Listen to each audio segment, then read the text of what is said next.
Bidouilleurs, bidouilleuses, salut! Parfois, pour apprécier vraiment ce qu'on a aujourd'hui, il faut faire des comparaisons avec ce qu'on avait dans le passé. Ce que je vous propose aujourd'hui, c'est faire des comparaisons de performance entre une génération d'ordi PC que j'ai connue vers 1985 et un PC plus moderne d'aujourd'hui. Je vais utiliser pour faire l'essai cet ordi qui est un compact portable 386. Vous l'avez déjà vu dans certaines de mes vidéos. Alors, je vais utiliser cet ordi pour faire une simulation d'un 8088, un PC XT, celui que j'ai acheté en 1985, que mon père m'avait aidé à acheter, qui avait coûté 2500 $, qui n'avait même pas de disque dur à l'époque. Mais c'était donc un PC XT de première génération. Donc, je vais faire une simulation. Je vous l'explique un petit peu plus dans les prochaines secondes. Donc, on fait un essai de performance. Je vais assembler du code source de microcontrôleur. Et on va voir des différences de performance. Allons-y.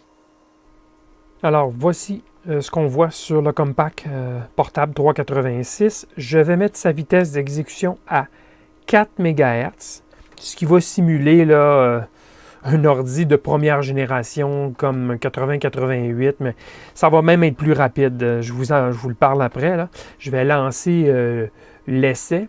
Alors, voilà, je vais envoyer la commande. Et voilà, c'est parti. Alors, on va avoir du temps pour jaser. Alors, je vous disais que c'est un compact portable 386 avec un écran plasma. J'espère que vous adorez la couleur, hein, parce que c'est essentiellement ce qu'on voit, pour vrai. Un beau orange très puissant. Je vous dirais peut-être que les lettres sont un peu plus contrastées que ce que vous voyez à l'écran. Le contraste est un peu plus fort que ce que vous voyez, mais quand même. Alors, c'est un processus d'assemblage pour le microcontrôleur Z8. Alors, ça se fait en 3 passes. Vous voyez la date de l'assembleur, 1986. La première passe a été terminée. Il est en train de faire la deuxième passe. Alors, je vous disais que je simule un ordinateur de 1985, là, en réalité, de cette période-là. Moi, j'en avais un comme ça jusqu'en 90 environ. Et ceci, c'est du code source pour un contrôleur d'une répétitrice, un post-répéteur radio-amateur que j'avais créé dans les années 90. Et bien, pour en arriver au résultat, à chaque fois que je faisais un changement, je devais assembler le code tel que vous le voyez à l'écran. Et ça se faisait en 3 passes. Là, il est entré dans la passe numéro 3. Et il fallait être patient. Et c'est pas tout, il fallait même brûler un EEPROM. Mais ça, j'avais des petits trucs pour aller un petit peu plus vite avec une mémoire statique.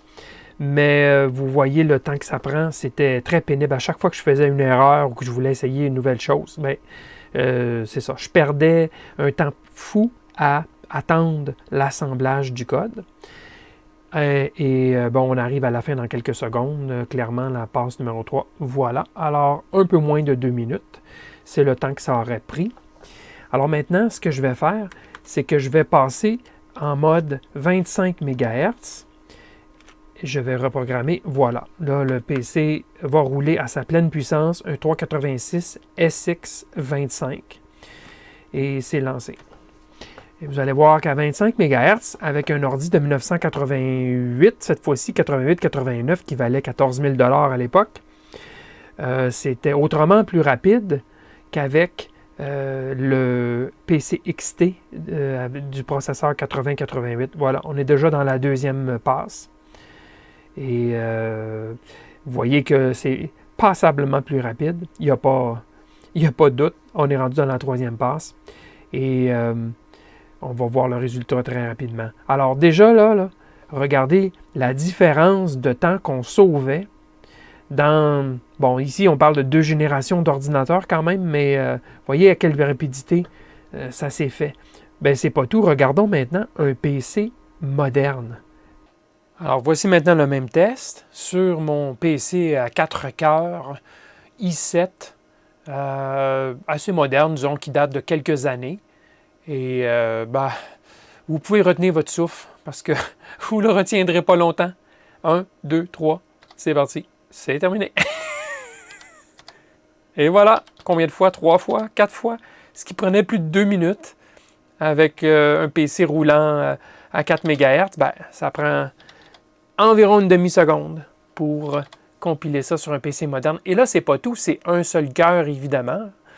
Puis je roule dans une boîte VirtualBox de Oracle, je roule FreeDOS. Donc, ce n'est pas dans un PC qui roule le DOS. Là. En arrière, je roule Linux. Là. Il faut bien comprendre, c'est dans une boîte FreeDOS. Donc, ça vous donne une idée de la puissance, comment que ça a évolué. Ouais, ça montre le contraste. Et je dois vous dire, même en roulant en 4 MHz avec l'ordi 386, c'était en fait pas tout à fait ce que c'est la réalité de lorsque j'avais mon PC 8088. Ça prenait 4 minutes 20 avec un PC XT de première génération. Ça en a pris 2 minutes ici parce qu'un 386, qu'on le veuille ou pas, même si on le roule à 4 MHz, c'est un ordi 32 bits qui est certainement beaucoup plus performant, même avec le DOS d'origine.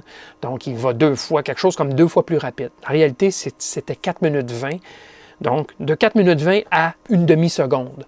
Mais je dois vous dire qu'à l'époque, quand j'ai eu mon ordi en 85, là, j'étais au 7e ciel.